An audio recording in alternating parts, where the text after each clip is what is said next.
দেশ গড়াই বিএনপির রাজনীতি বললেন প্রধানমন্ত্রী। ৫৪ জেলায় খাল খনন কর্মসূচি উদ্বোধন। শিক্ষার্থীদের শুধু ভালো ফলাফলের পেছনে না ছুটে আদর্শ মানুষ হবার আহ্বান জামায়াত আমিরের। শবে কদরে ফজিলত ও ক্ষমা পেতে মসজিদে মসজিদে ভিড়, ইবাদত বন্দেগীতে রাত পার করছেন মুসল্লিরা। হামলা পাল্টা হামলায় জ্বলছে ইরান ইসরায়েল। হরমুজ ইস্যুতে পাশে না পেয়ে মিত্রদের হুমকি ট্রাম্পের।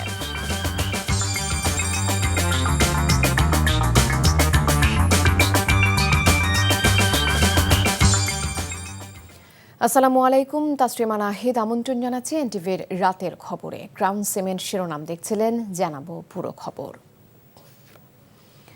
যারা বিশৃঙ্খলা সৃষ্টি করে দেশকে অস্থিতিশীল করতে চায় তাদের থেকে সতর্ক থাকার আহ্বান জানিয়েছেন প্রধানমন্ত্রী তারেক রহমান। দিনাজপুরের কাহারোলে দেশের ৫৪ জেলায় খাল খনন কর্মসূচির উদ্বোধন অনুষ্ঠানে তিনি কথা বলেন। বিএনপির রাজনীতি দেশ গড়ার রাজনীতি বলেও মন্তব্য করেন প্রধানমন্ত্রী। খাল খননের মাধ্যমে দেশ গড়ার কর্মসূচি শুরু হলো বলেও জানান তারেক রহমান। জানাচ্ছেন হাসান মাহমুদ। গ্রামীণ জনপদের বুক চিরে বয়ে চলা শান্ত সর্পিল জলাধারগুলো যেন প্রাণ হারিয়েছে। সংস্কারের শানিত ফলায় নয়া জাগরণের জয়গান গেয়ে খালগুলোতে প্রাণ ফেরানোর প্রাণান্তকর চেষ্টায় জনগণকে সঙ্গে নিয়ে হাতে কোদাল তুলে নিলেন সরকার প্রধান। পিতার দেখানো পথে এক পুত্রের দুর্দমনীয় পথ চলা। জনগণকে দেয়া প্রতিশ্রুতি পূরণের পথে দুরন্ত গতিতে এগিয়ে যাওয়া তারেক রহমান বললেন, বিএনপি জনগণের ভাগ্য উন্নয়নের রাজনীতি করে। তিনি বলেন, মধ্যপ্রাচ্য সংকট চলছে, তবুও কথা কাজে মিল রাখতে চায় তার দল। প্রায় ১২ কিলোমিটার লম্বা এই খালটা ইনশাল্লাহ আমরা সম্পূর্ণভাবে যখন কাজ শেষ করতে পারবো, সম্পূর্ণভাবে যখন কাজ শেষ করব, তখন কিন্তু প্রায় ৩১,০০০ কৃষক এখান থেকে পানি পাবে।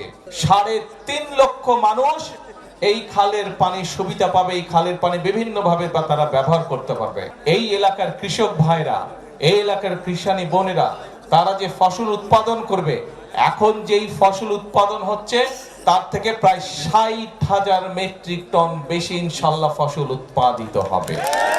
তারেক রহমান বললেন, বিভিন্ন কথা বলে যারা বিভ্রান্ত করতে চায় জনগণকে, তাদের থেকে সতর্ক থাকতে হবে। ইনশাল্লাহ আপনারাই গড়ে তুলতে পারবেন আগামীর ভবিষ্যৎ বাংলাদেশ। শুধু আমাদেরকে পরিকল্পনা করতে হবে এবং আমাদেরকে সতর্ক সজাগ থাকতে হবে যে বিভিন্ন রকম কথাবার্তা বলে কারা দেশে বিশৃঙ্খলা তৈরি করতে চায় তাদের বিরুদ্ধে আমাদেরকে সজাগ থাকতে হবে। পারবেন? কে পারবেন? খেয়াল রাখতে হবে। অনেকে আছে মিষ্টি মিষ্টি কথা বলে কিন্তু বিভ্রান্ত করতে চায়, কিন্তু আমাদের রাজনীতি হচ্ছে কৃষকের উপকার করা। আমাদের রাজনীতি হচ্ছে মা বোনদেরকে স্বাবলম্বী করে তোলা। ১৯৭৭ সালে শহীদ জিয়াউর রহমান যে খাল খনন করেছেন, সেই খাল পুনঃখননের শুভ সূচনা করলেন পুত্র। বললেন, শুরু হলো দেশ গড়ার কাজ। আবহমান বাংলার আনাচে কানাচে এই সর্পিল আকারে বয়ে চলা খালগুলো দূষণে দখলে ভুগছে। শহীদ প্রেসিডেন্ট জিয়াউর রহমান খাল খনন করে যে সবুজ বিপ্লবের জাগরণ ঘটিয়েছিলেন, তারই পদাঙ্ক অনুসরণ করে পুত্র তারেক রহমানও সে পথেই হাঁটলেন। এখানকার মানুষ বলছে, খাল খননের কারণে এই অঞ্চলের কৃষি নির্ভরতা আরও প্রাণ পাবে, সুফলা সবুজ শ্যামল হবে এই অঞ্চল তথা পুরো বাংলাদেশ। Hasan Mahmud, NTV news, Kaharol, Dinajpur. প্রধানমন্ত্রীর উদ্বোধনের পর সরকারি উদ্যোগে দেশব্যাপী নদী, নালা, খাল, জলাধার খনন ও পুনঃখননের কাজ শুরু হয়েছে। জেলায় জেলায় মন্ত্রী, প্রতিমন্ত্রী, এমপিরা অংশ নেন এই কর্মসূচিতে। আহমেদ শরীফের ডেস্ক রিপোর্ট। বিএনপি ক্ষমতায় এসে একের পর এক নির্বাচনী ইশতেহার বাস্তবায়ন করছে উল্লেখ করে অর্থমন্ত্রী আমির খসরু মাহমুদ চৌধুরী বলেছেন, ইশতেহারের একটি উল্লেখযোগ্য অংশ খাল খনন কর্মসূচি। তিনি চট্টগ্রামের মিরসরাইয়ের বামন সুন্দর এলাকায় খাল খনন কর্মসূচির উদ্বোধন শেষে সাংবাদিকদের এসব কথা বলেন। কুমিল্লার লালমাই উপজেলায় ডাকাতিয়া নদীর ৫,৩০০ মিটার দীর্ঘ শাখা খাল খনন কাজের উদ্বোধন করেছেন খাদ্য, কৃষি, মৎস্য ও প্রাণী সম্পদ মন্ত্রী আমিনুর রশিদ। ফরিদপুরের ভাঙ্গা উপজেলার মানিকদহ ইউনিয়নের বলেরবাগ থেকে সোনাখোলা পর্যন্ত খাল খনন কর্মসূচির উদ্বোধন করেন পররাষ্ট্র প্রতিমন্ত্রী শামা ওবায়দ ইসলাম। নওগাঁর নিয়ামতপুর উপজেলার বিল লতাখালের বেলগাপুর থেকে জুলুপাড়া পর্যন্ত ১২০০ মিটার খনন কর্মসূচির উদ্বোধন করেন ভূমিমন্ত্রী মিজানুর রহমান মিনু। তথ্যমন্ত্রী জহিরুদ্দিন স্বপন বরিশালের গৌরনদী উপজেলার নলচিরা ইউনিয়নের কুতুবপুর স্বনির্ভর খালের 2 কিলোমিটার পুনঃখনন কাজের উদ্বোধন করেন। মৌলভীবাজার সদর উপজেলার আনিকেলি বড় এলাকায় কাটাগাং খাল পুনঃখনন কাজের উদ্বোধন করেন শ্রম ও কর্মসংস্থান এবং প্রবাসী কল্যাণ ও বৈদেশিক কর্মসংস্থান মন্ত্রণালয়ের মন্ত্রী আরিফুল হক চৌধুরী। মাগুরায় নারায়ণপুর খাল খননের উদ্বোধনের মাধ্যমে 15 কিলোমিটার খাল খনন কর্মসূচির উদ্বোধন করেন সংস্কৃতিমন্ত্রী অ্যাডভোকেট নিতাই রায় চৌধুরী। পরিকল্পনা প্রতিমন্ত্রী মোহাম্মদ জুনায়েদ সাকি ব্রাহ্মণবাড়িয়ার বিজয়নগর উপজেলার বোয়ালিয়া খালের পুনঃখনন কার্যক্রম উদ্বোধন করেন। ঢাকার কেরানীগঞ্জের কলাতিয়া ইউনিয়নের গুয়াডুরি ব্রিজ এলাকা থেকে আগজাইল খারাকান্দি খাল খনন উদ্বোধন করেন ঢাকা 2 আসনের এমপি আমানুল্লাহ আমান। এছাড়া নাটোর সহ দেশের অন্য সব জেলাতেও উৎসাহ উদ্দীপনার মধ্য দিয়ে খাল খনন কর্মসূচি পালিত হয়েছে। আহমেদ শরীফ, এনটিভি নিউজ ডেস্ক। যারা ভোট দিয়েছেন বা যারা দেননি, এই সরকার সবার। উল্লেখ করে প্রধানমন্ত্রী তারেক রহমান বলেছেন, প্রত্যাশিত দেশ গড়তে সবার সহযোগিতা দরকার। দিনাজপুরের সার্কিট হাউস মাঠে সুধী সমাবেশের দোয়া ও ইফতার মাহফিলে যোগ দিয়ে এসব কথা বলেন প্রধানমন্ত্রী। তিনি বলেন, গেল 17 বছরের ধ্বংসপ্রাপ্ত দেশ গঠনে সময়ের প্রয়োজন। সমস্যা সমাধানে সবাইকে ধৈর্য ধারণ করার আহ্বানও জানান প্রধানমন্ত্রী। এই সরকার দেশের মানুষের জন্য কাজ করতে চায়, দেশের জন্য কাজ করতে চায়। এই অঞ্চলের উন্নয়নে কৃষি প্রধান এলাকা হিসেবে দিনাজপুরের কৃষি সংশ্লিষ্ট সব ধরনের ব্যবস্থা গ্রহণ করবে সরকার। এই এলাকায় কৃষি সংক্রান্ত মিল কারখানা তৈরির লক্ষ্যে ঈদের পরেই ব্যবসায়ীদের সাথে সরকার বসবে বলেও জানান প্রধানমন্ত্রী।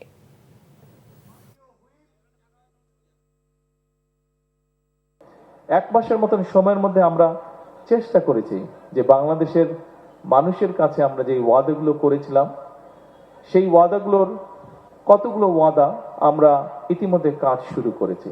তা আমরা খাল খনন কর্মসূচিটি হাতে নিয়েছি। এই কর্মসূচি শুধু দিনাজপুর নয়, সমগ্র বাংলাদেশে।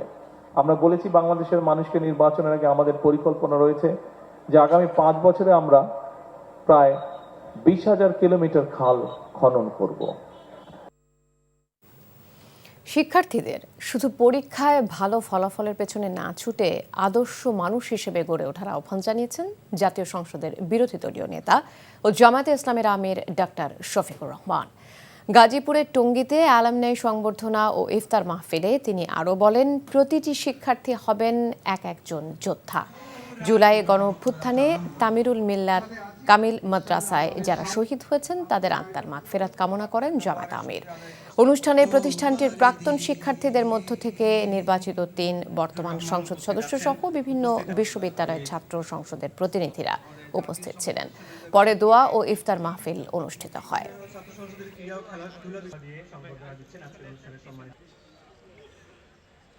প্রত্যেকটি ছাত্র হবে এক একজন যোদ্ধা। সে শিক্ষা প্রতিষ্ঠানে ভর্তি হওয়ার পরে প্রতিটি পরীক্ষার জন্য নিজেকে তৈরি করবে। তার উদ্দেশ্য হবে না পরীক্ষায় কার্যকর ফল লাভ করা, তার উদ্দেশ্য হবে তার নিজেকে একজন আদর্শ মানুষ হিসাবে গড়ে তোলা।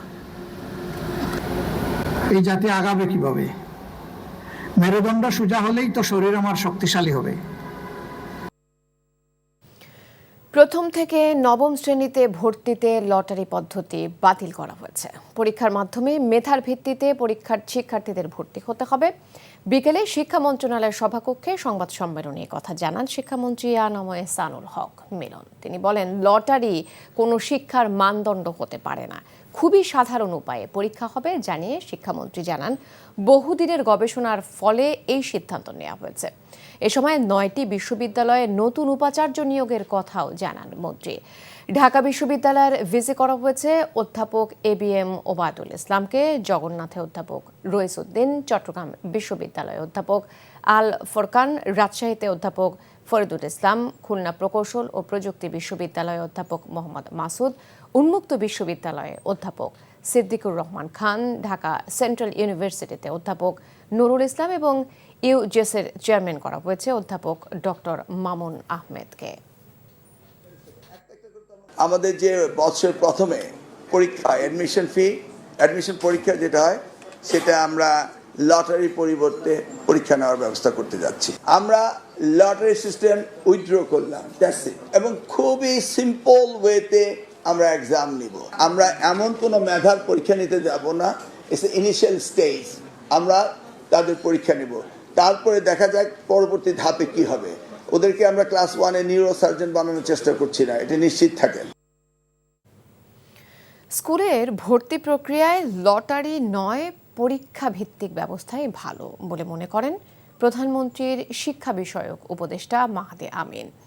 দুপুরে রাজধানীর একটি হোটেলে নাগরিক প্ল্যাটফর্ম আয়োজিত সেমিনারে তিনি এসব কথা বলেন। সেমিনারে নির্বাচনী ইশতেহারের আলোকে আগামী দিনের শিক্ষা খাত নিয়ে আলোচনা করেন বক্তারা। প্রাথমিক ও গণশিক্ষা প্রতিমন্ত্রী ববি হাজ্জাজ বলেন, পর্যায়ক্রমে দেশের সব স্কুলে মিড ডে মিল কার্যক্রম চালু করা হবে। এছাড়া বাংলা, ইংরেজি সহ সব মাধ্যমকে একটি সমন্বিত কারিকুলামের আওতায় আনতে সরকার পরিকল্পনা করছে বলেও জানান তিনি। এ সময় নাগরিক প্ল্যাটফর্মের আহ্বায়ক দেবপ্রিয় ভট্টাচার্য বলেন, অর্থনৈতিক চ্যালেঞ্জ মোকাবেলায় মানসম্মত শিক্ষার বিকল্প নেই। মেধাভিত্তিক বাংলাদেশ যদি গড়ে তুলতে হয় তাহলে শিক্ষা ব্যবস্থা তো আইডিয়ালি বৈষম্য থাকা উচিত না। অনেক স্কুলের সাথে আমরা কথা বলে দেখেছি যে লটারিতে যে সিস্টেম আছে সেটা অনেকে পছন্দ করছেন না। আমরা ইতিমধ্যে সরকারের নীতি নির্ধারণী পর্যায়ে আলোচনা করেছি যে লটারি থেকে আমরা এক্সাম বেসড বা টেস্ট বেসড প্রসেস আবার ফেরত যেতে চাই। যে কারিকুলামকে দলীয়করণ করা হয়েছিল, সুতরাং আমরা এনসিটিভির ক্ষেত্রে যেটুকু রিফর্ম করা প্রয়োজন বা সম্ভব অন্ততপক্ষে আগামী বছর জানুয়ারির আগে যেন নেক্সট 3 মাসের ভিতর আমাদের কারিকুলামগুলি ডেভেলপ করতে পারি। আগামী দিনের প্রাগ্রসর বাংলাদেশের জন্য মানসম্পন্ন শিক্ষা এবং একটি সংহত এবং প্রগতিশীল বাংলাদেশের জন্য একটি বৈষম্যহীন শিক্ষা ব্যবস্থা, যেখানে মানুষের যে সমস্ত বিপন্নতা আছে সেগুলোকে সেই শিক্ষা ঠিক সঠিকভাবে আমাদের ব্যবস্থা নেবে। পবিত্র রমজানের শেষ দশকে মুসলিম উম্মাহ অপেক্ষা করে এক মহিমান্বিত রাতের জন্য, যে রাত হাজার মাসের চেয়ে উত্তম। সেই রাত লাইলাতুল কদর বা শবে কদর। শবে কদর তালাশে ২৭তম রজনীতে জিকির আজকার ও ইবাদত বন্দেগীর মধ্য দিয়ে রাতটি পালন করছেন ধর্মপ্রাণ মুসল্লিরা। কদরের রাতে ইবাদত, তওবা ও দোয়ার মাধ্যমে আল্লাহর রহমত ও ক্ষমা লাভের বিশেষ সুযোগ সৃষ্টি হয়। হাদিস অনুযায়ী রমজানের শেষ দশকের বেজোর রাতগুলোতে শবে কদর তালাশ করতে হবে। জুবাইর প্রধান জানাচ্ছেন বিস্তারিত। রমজানের শেষ দশকে লুকিয়ে থাকা মহিমান্বিত এক রাত লাইলাতুল কদর বা শবে কদর। আল কুরআনের ভাষ্য অনুসারে এই রাত হাজার মাসের চেয়ে উত্তম। এ রাতেই মানবজাতির পথ নির্দেশিকা পবিত্র কোরআন নাজিল হয়।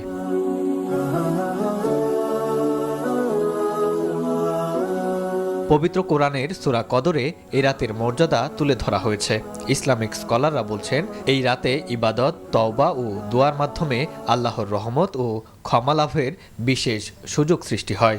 আল্লাহ বলছেন লাইলাতুল কদরে খায়রুম মিন আলফি শাহর। এই রাত্রিটা হচ্ছে এমন রাত্রি যেটা হচ্ছে একটা বিশাল, যেখানে রহমত খায়ের দিয়ে ভরপুর এবং পরিপূর্ণ।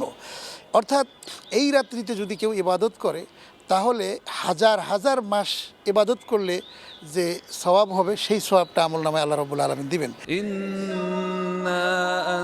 রমজানের শেষ দশকের বেজুর রাতগুলোতে শবে কদর তালাশ করতে বলেছেন মহানবী হযরত মুহাম্মদ সাল্লাল্লাহু আলাইহি সাল্লাম। তাই ধর্মপ্রাণ মুসল্লিরা এই সময়টাতে ইবাদতে বেশি মনোযোগী হওয়ার চেষ্টা করে। সে আল্লাহর বিধান কোরআনুল কারীম, দ্বীনের বার্তা যদি আমরা মেনে চলতে পারি, মুহাম্মদুর রাসূলুল্লাহ সাল্লাল্লাহু আলাইহি সাল্লাম যিনি সারা জাহানের শান্তির দূত, তিনি শুধু মুসলমানদের জন্য নবী নয়, সারা জাহানের জন্যই তিনি রহমতের বার্তা নিয়ে এসেছেন। তার দেখানো গাইডলাইন যদি আমরা লাইলাতুল কদরের এই শিক্ষা থেকে ফলো করতে পারি, আশা করা যায় আল্লাহ তাআলা আমাদের জীবনে এখনও পরিপূর্ণ শান্তি দেবেন। রমজানের ২৭তম রজনী ঘিরে দিনভর জমজমাট ছিল টুপি, আতর এবং তসবির বেচাকেনা। ২৭তম এই রাত উপলক্ষে জাতীয় মসজিদ বায়তুল মুকাররম সহ দেশের বিভিন্ন মসজিদে রয়েছে বিশেষ ওয়াজ মাহফিল ও ইবাদতের আয়োজন। আজকের এই দিনটা আসলে শুধু আমাদের সাজসজ্জার জন্য নয়, আমাদের ২৭ রোজার যে আজকে লাইলাতুল কদর, আমরা আজকে নামাজ পড়ব এবং যারা দুনিয়া থেকে চিরবিদায় নিচ্ছে, মা বাবা, যাদের আত্মীয় স্বজন, সবার জন্য আমরা দোয়া করব। ২১ রমজান থেকে শুরু করে 29 রমজান পর্যন্ত এটা চলবে এবং যদি 30-এ মাস যায় তাহলে 30 পর্যন্ত চলবে। কিন্তু আমাদের দেশে বেজুর রাত্রিতে বেশিরভাগ আমল করা হয়, এটা হাদিস সম্মত। বিশ্বে যে যুদ্ধ চলতেছে, আল্লাহ যেন এগুলো বন্ধ করে শান্তিপূর্ণ পৃথিবী বা আমাদেরকে উপহার দেন, এটা আল্লাহর কাছে চাওয়া। শবে কদরের ফজিলত ও ক্ষমা লাভের আশায় মসজিদে মসজিদে ইবাদত বন্দিগিতে মশগুল থাকবেন ধর্মপ্রাণ মুসল্লিরা। জুবায়ের প্রধান, এনটিভি নিউজ, ঢাকা। এনসিপি নেতারা না বুঝে গণভোট নিয়ে বক্তব্য দিচ্ছেন মন্তব্য করে আইনমন্ত্রী মোহাম্মদ আসাদুজ্জামান বলেছেন, তাদের বক্তব্যের জবাব জাতীয় সংসদে দেয়া হবে। তিনি বলেন, বিএনপি জুলাই সনদকে শ্রদ্ধা করে, এরই আলোকে সামনে এগিয়ে যাওয়া হবে, ইমোশন ও আইনকে একসাথে নিয়ে। দুপুরে কুষ্টিয়া ও ঝিনাইদহে খাল খনন কর্মসূচি উদ্বোধনকালে তিনি এসব কথা বলেন। মামলা জট প্রসঙ্গে মন্ত্রী বলেন, সব পক্ষের সঙ্গে কথা বলে এ ব্যাপারে সিদ্ধান্ত নেওয়া হবে।